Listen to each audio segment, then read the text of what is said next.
স্ত্রীর জন্য বেহিসাব খরচ করবেন, আল্লাহ রিজিকে কম দিবে না, রিজিক বৃদ্ধি করে দিবে। দেখবেন আপনার ছোট্ট সংসারটা অনেক বড় হয়ে যাবে। আল্লাহ তাআলা সংসারটাকে রিজিক দিয়ে ভরপুর করে দিবে। দেখেন, একটা মহিলা ইচ্ছা করলেই তার পরিবারের সাথে থাকতে পারেন, তার পরিবারের সব কিছু ত্যাগ করে আপনার কাছে চলে আসে। কিন্তু আপনি কিন্তু ইচ্ছা করলেই আপনার পুরো পরিবার সহ আপনি সারাটা জীবন থাকতে পারেন। এজন্য বেচারির পিছনে খরচ করেন, স্ত্রীকে ভালোবাসুন।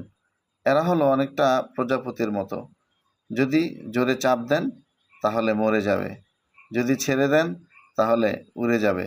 এজন্য এদেরকে আগলে রাখতে হয়, ভালোবাসতে হয়।